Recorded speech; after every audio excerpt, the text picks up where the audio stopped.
Bonjour les amis, fans de l'Olympique lyonnais, bienvenue dans cette vidéo débrief de la défaite 5-4 de l'OL en prolongation hier à Manchester United, un match totalement dingo. Il y a des matchs dingos qui ont tourné en notre faveur, je pense à Montpellier, je pense évidemment à d'autres matchs qu'on a vécu notamment la saison passée. Et puis des fois, ça ne va pas dans votre sens et c'est ce qui s'est passé hier. Alors, évidemment, on peut chercher pendant 107 ans les raisons, les causes, pointer du doigt un tel et un tel. Tiens, toi, c'est de ta faute. Tiens, toi, c'est de ta faute. Ah, mais non, finalement, c'est de la faute d'un tel. Bon, le foot, c'est un sport collectif. Et quand on prend 5-4, quand on prend 3 buts en 6 minutes 30,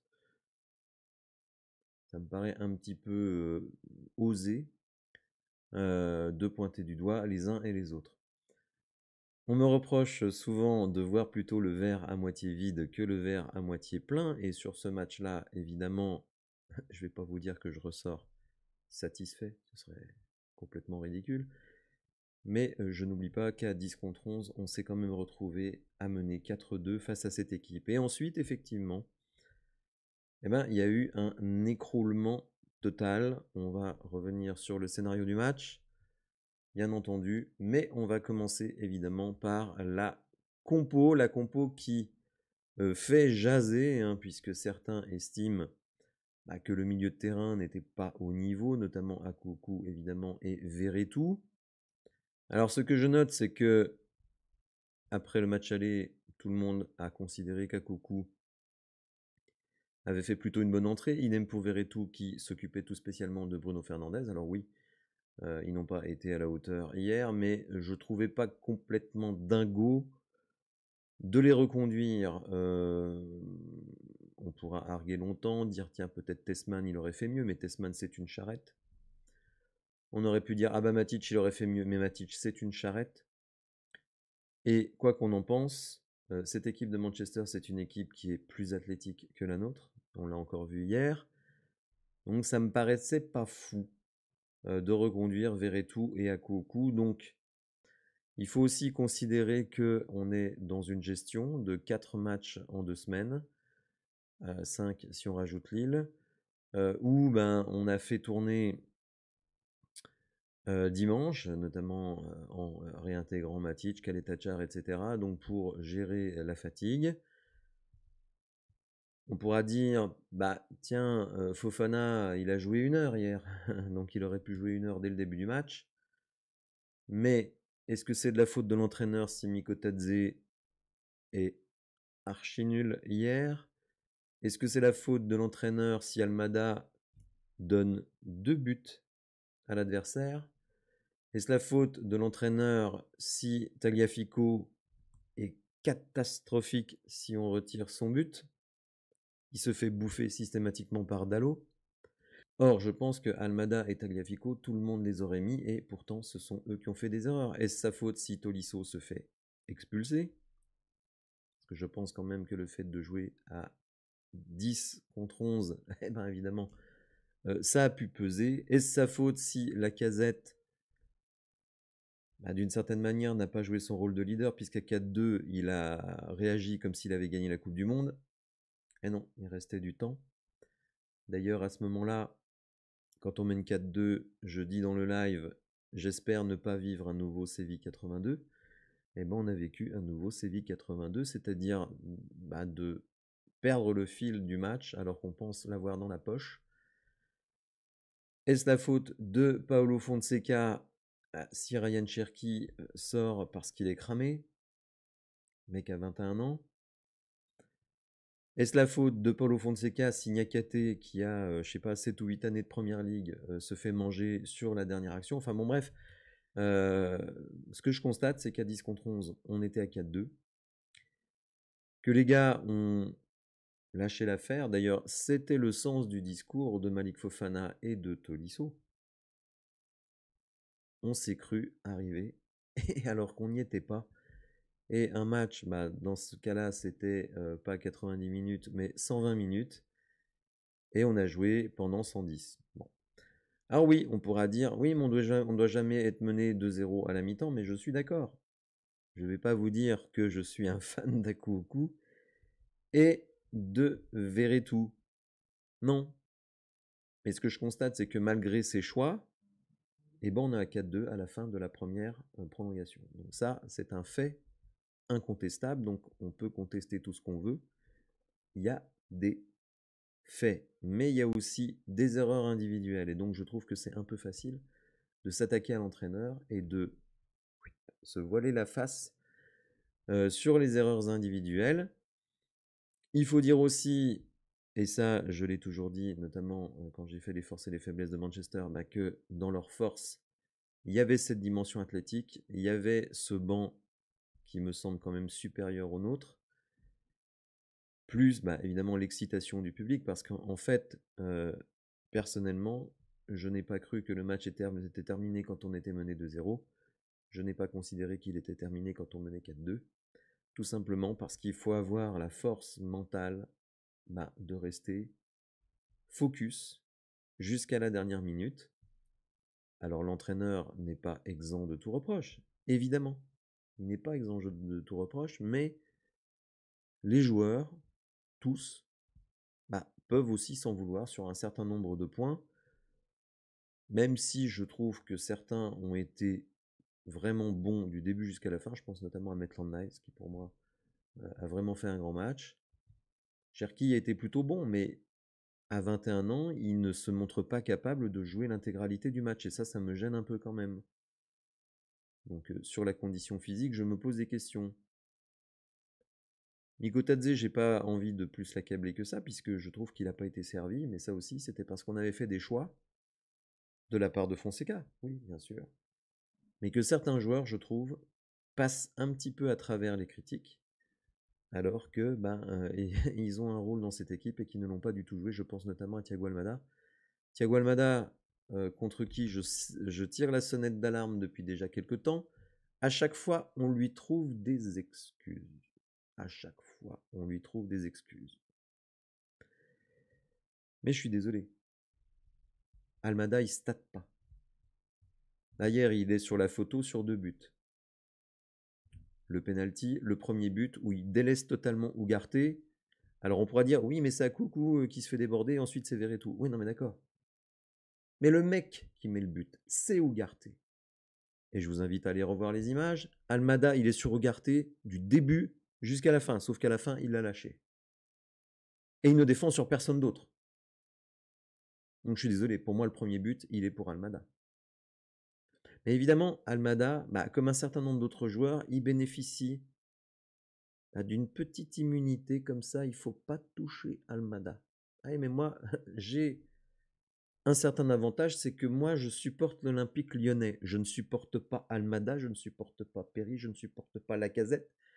Je ne suis pas un joueuriste. Moi, je supporte l'Olympique lyonnais. Alors, je ne vais pas focaliser sur Almada.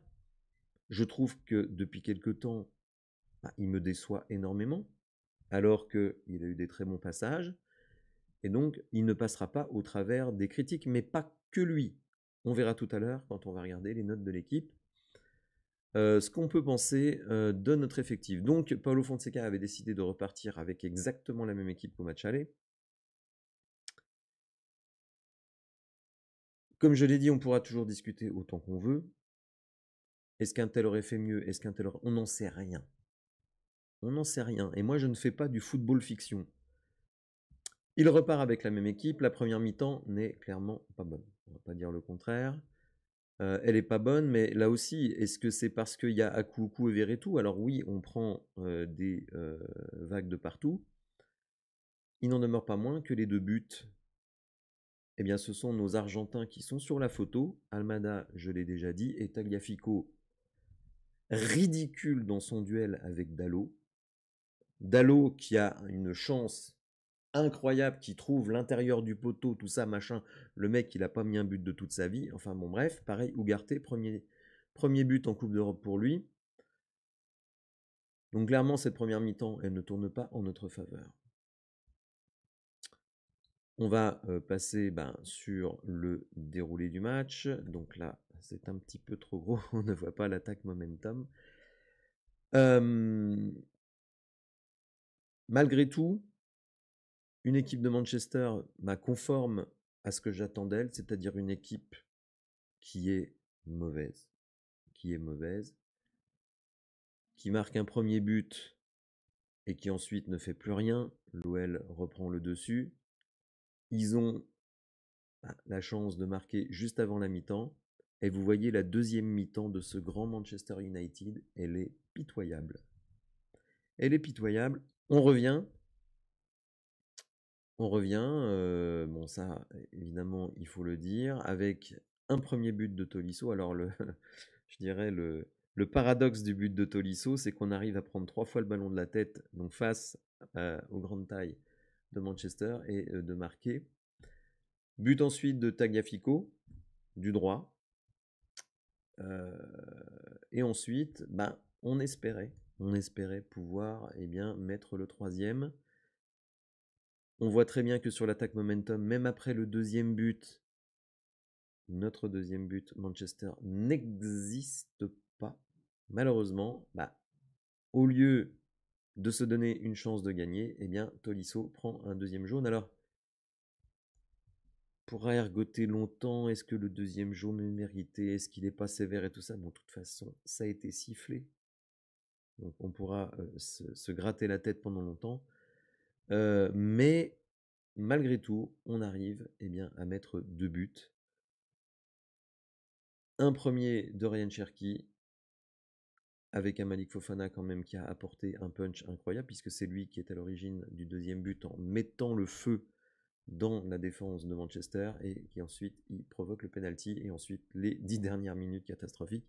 Je me demande d'ailleurs si c'est arrivé dans l'histoire qu'il y ait 4 buts dans une deuxième prolongation. Bon, ça a dû arriver dans l'histoire, mais je pense que c'est quand même pas fréquent. Et vous le voyez, après le penalty de Lacazette, on va revenir sur la célébration, puisque Paulo Fonseca a parlé de cette célébration. Alors, il pointe pas forcément du doigt Lacazette, hein, il se dit que l'équipe a cru que le match était fini et n'a pas eu l'agressivité nécessaire. Le problème, c'est que Almada, encore lui, offre un penalty à Manchester qui clairement les relance. Clairement les relance, parce qu'on voit que dans la prolongation, ils font pas grand-chose. Et nous, on marque 2 fois. Donc, penalty de Manchester et but de Mainou ensuite. Bon, un beau but, faut le dire. Est-ce qu'on pouvait faire mieux? Évidemment, on peut toujours faire mieux sur cette action. Et on finit avec le but de Maguire qui scelle notre sort. Bon, dans un match comme ça, comme je le dis, vouloir pointer du doigt telle et telle personne, c'est compliqué, tout simplement parce que certains sont à un instant du match les héros, ensuite sont les, les bourreaux, hein, passer rapidement de héros à bourreaux dans ce match. Donc voilà, moi je suis effectivement aujourd'hui, évidemment dépité, je ne vais pas vous dire le contraire, mais bon, comme je le dis dans ma vignette, voilà, il faut se recadrer, se remettre les têtes à l'endroit, et se dire qu'on a un match à Saint-Étienne qui est extrêmement important, puisque nous avons notre sort entre les mains dans le championnat. On a globalement un calendrier plutôt favorable, si ce n'est le déplacement à Monaco. Mais il n'est pas dit qu'il faille gagner à Monaco pour être dans le top 3. Donc voilà. Est-ce que c'est le moment de pointer du doigt? Est-ce que c'est le moment de critiquer les joueurs? Parce que moi, je suis plutôt fier de ce qu'a fait l'équipe. Évidemment pas dans les 10 dernières minutes, mais bon. Aller chercher un 4-2 alors que vous êtes en infériorité numérique à l'extérieur. Je vois pas trop ce qu'on peut critiquer. Les erreurs individuelles, certains joueurs qui sont passés à côté. Mais il y a une réaction, cette réaction nous a mené, je dirais, à un pied et demi en demi-finale, mais il fallait mettre l'autre demi-pied pour y aller. Donc moi, je ne vais pas m'acharner sur l'entraîneur, je ne vais pas m'acharner sur les joueurs, tout simplement parce que c'est le foot. On peut toujours faire mieux. Peut-être que certains choix auraient apporté des choses différentes, mais ça, on n'en sait rien. On n'en sait rien du tout. Donc, faut pas refaire l'histoire. Faut pas faire du foot fiction. Ce qui est certain, c'est que ce match, il est derrière nous, il est perdu. Il y a des choses positives, notamment, encore une fois, 4 buts. Donc c'est le 14e match, je crois, consécutivement de Paulo Fonseca avec plus de 2 buts par match. Alors, toujours des problèmes défensifs. On a fait trembler cette équipe en infériorité numérique. C'est vrai qu'on s'est écroulé ensuite mentalement, peut-être physiquement aussi, hein, mais je pense surtout mentalement. Donc voilà, c'est le foot. Cette fois, ça ne tourne pas en notre faveur. Il y a d'autres matchs qui ont tourné en notre faveur. C'est con parce qu'effectivement, dans cette Ligue Europa derrière, il n'y a pas des monstres. Il y a des bonnes équipes, mais il n'y a pas des monstres. D'autant que la Lazio a été éliminée. Mais bon, l'Athletic Bilbao, ça me paraît pas imprenable. Bodo Glimt, pareil. Et Tottenham, un peu dans la même situation que Manchester United, c'est-à-dire tout en bas du classement et avec cette seule porte de sortie pour eux pour ne pas avoir une saison totalement catastrophique que d'aller chercher la victoire. D'ailleurs, on aura peut-être une finale 100% anglaise. Bien, on va regarder quelques petites stats et ensuite on va regarder les notes de l'équipe et les déclarations notamment de Paulo Fonseca et de Corentin Tolisso. Alors au niveau des stats, on retrouve 3,25 XG pour Manchester, 2,58 pour l'OL, 6 grandes chances pour Manchester, 5 pour nous, 21 tirs pour chaque équipe au total, 5 arrêts d'Onana qui a fait un bon match. Attention, il faut le dire aussi à tous ceux qui veulent défoncer notre équipe, nos joueurs, Onana fait un grand match. Le meilleur joueur chez eux, c'est Bruno Fernandes, mais ça, c'est pas une surprise. Mais Onana fait un grand match. 59% de possession pour l'OL, c'est-à-dire qu'on est quand même dans une situation où on a une équipe de Manchester qui s'en sort miraculeusement, qui s'est fait caca dessus. Et quand j'entends tous les commentaires du côté d'Angleterre qui portent au nu Amorim alors que le mec, il a été aussi nul qu'on peut l'être et que il s'en sort miraculeusement et notamment parce qu'on finit à 10. Bon, ça me fait un petit peu rigoler. Mais il faut le dire, voilà, Onana a fait un grand match. On va passer aux notes de l'équipe. Alors Lucas Perry, 6. Bon, je trouve ça un peu généreux pour un gardien qui a certes fait quelques arrêts, mais qui s'en prend 5. Il y a certaines sorties quand même qui ne resteront pas dans les annales des grandes sorties. Tagliafico, 4. Alors, il met un but, ok. Et son match, il est cata. Niakate, 3. Ah, je trouve ça un peu sévère parce que quand même, il a plutôt été au duel. Ah, il a fait une faute à un moment là, sur Maguire et il tire le maillot dans la surface. Je dis, mais qu'est-ce qu'il fait? Évidemment, il se fait becter sur la dernière action. Mata, 4. C'est battu, Mata, mais en vitesse. Face à Garnacho. Là aussi, c'est un miracle qu'on ne prenne pas un but, parce que Mata, il s'est fait totalement dominer sur cette action. Et Garnacho fait un mauvais choix, alors on pourra dire oui, Perry fait un grand arrêt, mais Garnacho peut faire mieux, à mon avis. Hein. Mais ça, ce n'est que mon avis. Maitland 6, effectivement, je trouve le joueur le plus constant sur l'ensemble du match. Veretout, 3, Akuku, 2. Ils ont pris l'eau. Ils ont pris l'eau clairement en première mi-temps. Mais malgré tout, on mène 4-2 à la fin de la première prolongation. Au début de la deuxième prolongation. Donc, voilà, malgré ce qu'on pourrait qualifier d'erreur, et encore, est-ce que ça aurait été vraiment meilleur avec Matic ou Tessman? On n'en sait rien, ne faisons pas de foot fiction. Almada 5, alors là, je trouve ça vraiment généreux. Mais il faut savoir que, évidemment, si c'est Hugo Guimet qui note, comme Hugo Guimet, il a une sorte d'admiration sans borne pour Thiago Almada, le mec te coûte 2 buts, offensivement, il a fait Nîmes, et qu'on vienne pas me dire « Ah, mais c'est parce qu'il faisait des efforts défensifs ». Bah non, là, il avait Veretout ou Akuku derrière lui et Tolisso, donc on vienne pas me dire ça. Il a tiré tout à côté, il n'a pas été foutu de faire une passe correcte, donc on ne vienne pas me dire qu'Almada, il vaut 5. Pour moi, ça n'a aucun sens. Tolisso 6, oui, mais une deuxième faute quand même qui coûte cher. Mikotadze 2, là, alors là, c'est dur, parce que franchement, Mikotadze, il n'a pas reçu un bon ballon. À la limite, vous avez des ballons et vous les vendangez, ok, mais vous avez vous n'avez pas de ballon, on ne pouvait pas en faire grand-chose. Cherki 7, mais là aussi court physiquement puisqu'il est sorti en cours de match. Alors je vois qu'on donne des notes aussi aux remplaçants désormais. Bah écoutez, on va regarder ça et je vois que notre ami Lacazette, il a quand même 6. Lacazette. Alexandre Lacazette, il a 6. Alexandre Lacazette, il a 6. D'accord, il met un péno. Et moi, j'invite ceux là dans l'équipe qui ont mis 6 à Alexandre Lacazette d'aller voir l'attitude d'Alexandre Lacazette dans les prolongations. C'est juste honteux. Honteux. Donc 6. Bof. Tessman 5. Bon, Tessman qui n'a pas fait grand-chose. Fofana 7. Clairement, son entrée a fait beaucoup de bien.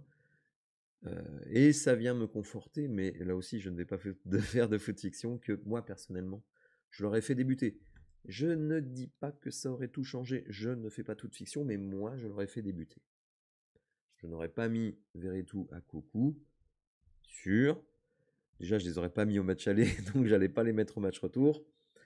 Je trouve qu'effectivement, Matic, dans un match finalement où Manchester était hyper attentiste. En fait, ils n'ont réagi que quand ils étaient menés. Mais sinon, bah voilà, on a 60% de possession, donc je pense que Matic, déjà, qui aurait été motivé face à son ancien club. Pour moi, choix perdant, mais pas dingue non plus. Bon, bref, donc les notes de l'équipe, globalement d'accord, mais voilà, il y a quelques petits chouchous visiblement du côté de l'équipe qui, à mon avis, sont très très surnotés. Mais bon, on va pas se battre sur ça. Alors on va regarder ce que nous ont dit les joueurs, puisque bah, ils sont quand même au milieu de l'action, hein, donc ils sont quand même bien placés pour nous donner leur ressenti. C'est compliqué, on est passé par beaucoup d'émotions malheureusement. Je prends ce deuxième carton jaune qui fait mal avec l'expérience que j'ai, je dois être plus intelligent, ne pas être dans sa course. Mais oui, mais ça c'est important et j'apprécie vraiment que Tolisso y prenne sa part de responsabilité. Dans ce match-là, quand tu défends sur de Lenny Yoro à 30 mètres de tes buts, tu ne dois pas te mettre en position de prendre un carton quand on a déjà reçu un. Voilà, ça c'est. Donc je suis content que Tolisso prenne sa part de responsabilité.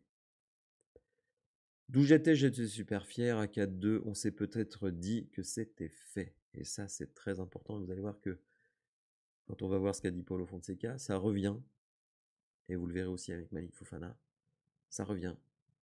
Vous menez 4-2 dans la deuxième prolongation. Dans votre tête, le match est fini. Or, le match n'était pas fini.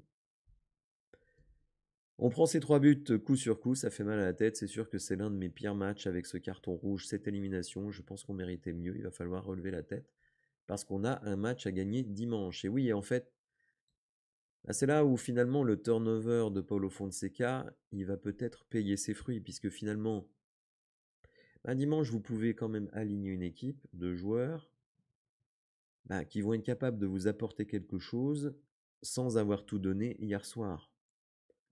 Parce que si on reprend la compo, eh bien, on peut faire débuter un Kaletakar à la place de Mata. On peut faire débuter un Koumbedi à la place de Maitland Niles. On a Abner qui peut jouer à gauche. On a Tessman et Matic qui peuvent démarrer au milieu de terrain. Et on a Fofana qui vient nous apporter une solution. Alors Tolisso, ça va être dur pour lui parce que, bon, alors après tout, on dirait il n'a pas joué les prolongations. Cherki, lui, était cramé, mais bon, il est jeune. Idem pour Almata, il est jeune, donc ils vont récupérer très rapidement. Donc, très sincèrement, cette défaite, alors, il faut plus, à mon avis, soigner les têtes que les corps. Mais bon, on a des joueurs d'expérience. Le match, il est passé. On pourra le ressasser autant qu'on veut. Il est passé, c'est fini. On est éliminé, mais il y a encore quelque chose de grand à faire en Ligue 1. Il y a 5 matchs à aller gagner. Il y a 5 matchs à aller gagner. Et je dirais même que si on les gagne, si on gagne les 3 premiers, celui de Monaco, ce sera peut-être seulement du bonus. Il faut voir ce que vont faire justement Monaco et Marseille dans les prochains matchs. Je crois qu'il y a un Monaco-Strasbourg ce week-end. Donc, voilà, il y a encore des grandes choses à aller chercher cette saison. Le match, on ne pourra pas le faire. Il est passé, il est passé. Maintenant, il faut regarder devant et ne pas ressasser en permanence. Donc, on peut aligner à Auxerre une équipe de joueurs qui ne seront pas trop cramés physiquement et cramés mentalement. Donc voilà, le match à Saint-Étienne, je crois que j'ai dit Auxerre. Le match à Saint-Étienne, il ne m'inquiète pas plus que ça.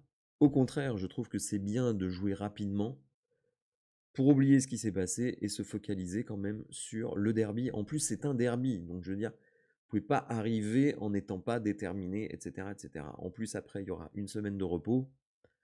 Donc voilà, à Auxerre, il faudra, à Saint-Étienne, il faudra les prendre à la gorge et se mettre à l'abri le plus rapidement possible et ne pas penser que le match est fini alors qu'il ne l'est pas. Malik Fofana, à hauteur d'une très bonne rentrée, on voit quand même qu'il a changé les choses.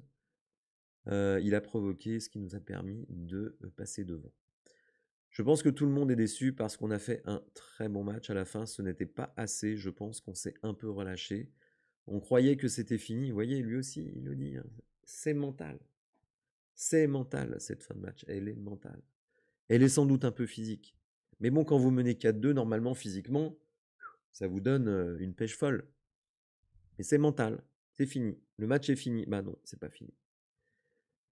Mais les grands matchs, c'est comme ça, ce n'est jamais fini. Je pense que ça nous a fait du mal, le penalty en faveur de Manchester.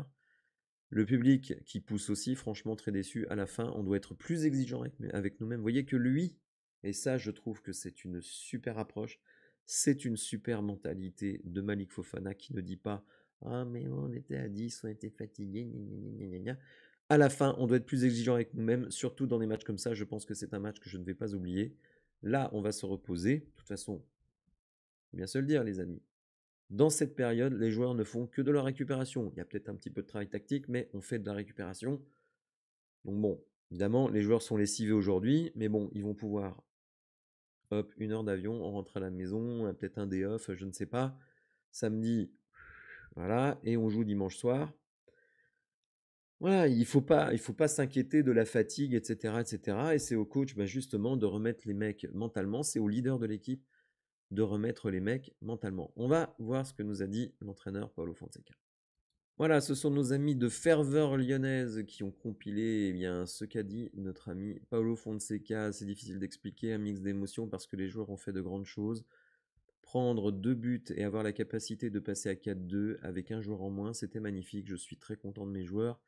Mais je suis désolé, nous avons pensé que le résultat était fait. Vous voyez, il dit nous, hein, ça c'est très important. Peut-être lui aussi, il a cru que c'était fini. Mais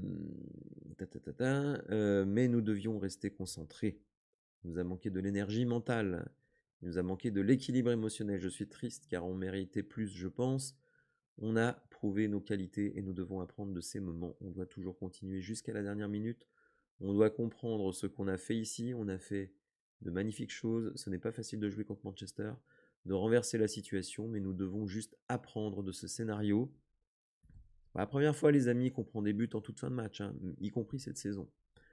On a prouvé que nous sommes prêts pour avoir une saison à la hauteur de nos ambitions. Donc vous voyez que là, il y a la tristesse, il y a la déception, mais, et ça c'est très important, il ne blâme personne, il ne blâme rien, il dit simplement voilà, c'est nous. On doit apprendre de ce qui s'est passé et on doit se tourner vers le championnat où on peut faire encore une grande saison. Je pense que si on finit 3e, ou même 2, ce qui n'est pas totalement impossible mathématiquement, on oubliera. On oubliera. On aura toujours un pincement pour ce match de Manchester, mais on oubliera tout simplement parce que se qualifier pour la Ligue des Champions, c'est peut-être encore plus important que d'éliminer Manchester. Parce que vous éliminez Manchester, derrière, il y a Athletic Bilbao, c'est pas si simple, et peut-être derrière Tottenham. Bon, c'est le foot, c'est passé, il faut regarder devant. Mais on a prouvé que nous sommes prêts pour avoir une fin de saison en accord avec notre ambition, notre qualité. Je suis très content des joueurs, mais je suis désolé parce que je crois que nous avons pensé que le résultat était fait. Nous devons rester concentrés. Ils ont marqué le penalty pour revenir à 3-4. Et je pense qu'on a manqué d'énergie mentale. Et là, je suis assez d'accord avec lui. On a prouvé la qualité de nos joueurs, mais nous devons apprendre de ce moment. Bon. je ne vois rien de différent à dire de ce qu'a dit Monsieur Fonseca. Et Moussa Niakhaté, alors, pas le meilleur joueur de la Terre, mais alors vraiment un mec en or. Extraordinaire. Et vous allez voir ce qu'il dit. Parce que, évidemment, il est quand même responsable sur le dernier but, et lui, il était sur le terrain, d'une certaine manière. C'est peut-être celui qui va souffrir le plus de cette défaite, puisque il permet à Manchester de gagner. C'est très dur, c'est très compliqué. Je ne sais pas ce qui s'est passé, pour être honnête, il n'y a pas grand-chose à dire. Et on sait qu'on est passé à côté de quelque chose de grand. Prendre 3 buts comme ça, c'est compliqué. On savait que ce n'était pas gagné, même à 4-2. Et on est déçu. Là, nos amis de Ferveur Lyonnaise, ils n'ont pas retranscrit. Très bien tout ça. On a tout donné, on n'a rien lâché. C'est un match fou. Ça devait être incroyable à regarder. Je suis tout de même fier d'être un joueur de l'OL, mais on a été défaillant. On ne doit pas prendre 3 buts en si peu de temps. On ne doit pas avoir honte, et je suis fier de l'équipe malgré tout. On aurait pu remporter la compétition, on avait les moyens de le faire, mais c'est le football, et je le répète, c'est compliqué. On va retenir les leçons de ce match, qui fait très mal. Bon les amis, je pense qu'effectivement dans les commentaires, ça va fuser de partout, mais c'est normal. Entre la déception, l'énervement, mais je vous demande un truc les amis, ne pointez pas du doigt. On gagne ensemble, on perd ensemble. Quand on va au mariage, il faut aussi aller aux enterrements. Donc, maintenant, c'est derrière nous, c'est passé. Quoi qu'on dise, quoi qu'on fasse, quoi qu'on pense, ça ne changera pas le résultat. Par contre, ce qu'on peut changer, c'est la fin de la saison. Et ça commence, évidemment, dès dimanche, avec le déplacement à Saint-Étienne. Je pense que gagner ce match, déjà, ça va nous laisser au pire à la 4e place, mais selon les résultats des autres équipes, peut-être plus haut. Quoi qu'on en pense, le plus important, c'est de gagner notre place en Ligue des Champions. Sur le plan financier, c'est une nécessité. C'est pas une nécessité absolue, mais c'est une nécessité. Donc voilà, il faut se reconcentrer sur ce qu'on peut changer. Et le passé, on ne peut pas le changer. Par contre, le futur, il reste à conquérir. Aller jouer les Verts, évidemment, ça doit être une motivation supplémentaire. Ensuite, on aura une semaine pour se reposer.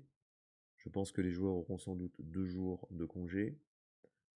Et ensuite, on recevra. Donc, voilà, il faut y aller. Je comprends la déception, je comprends un peu moins la colère quand même, parce que moi, j'étais pas en colère à la fin du match. J'étais abasourdi, oui, mais je ne suis pas en colère. Parce que être en colère, c'est pointer du doigt. Et je n'ai pas envie de pointer du doigt. Même si, évidemment, on ne peut pas, je dirais, exonérer les erreurs individuelles. Alors certains penseront qu'il y a des erreurs individuelles de coaching. Moi, je dis, on aurait pu faire différemment. Est-ce que ça aurait eu une issue différente? Ça, par contre, personne ne peut l'affirmer. Bref, ça a été dur. Ma voix, je l'ai un petit peu laissée hier soir. 3h30 de live, croyez-moi, c'est pas simple. Et je suis même étonné de pouvoir vous parler ce midi. Voilà les amis, j'espère que ce débrief vous aura plu. Restons tête haute. Restons tête haute, séchons nos larmes et regardons devant. Devant, il y a le podium à aller chercher, c'est possible, ça ne tient plus qu'à nous, enfin aux joueurs, nous on n'est pas sur le terrain. Donc voilà, restons tête haute et allons chercher ce que l'on peut aller chercher, ce qu'on peut encore modifier, c'est le futur, le passé, on ne pourra pas le modifier. Voilà les amis, écoutez, je vous souhaite quand même une bonne journée, ça va être dur, je sais. Un bon week-end, et il faut regarder devant et pas derrière. Merci de m'avoir suivi, à bientôt, salut.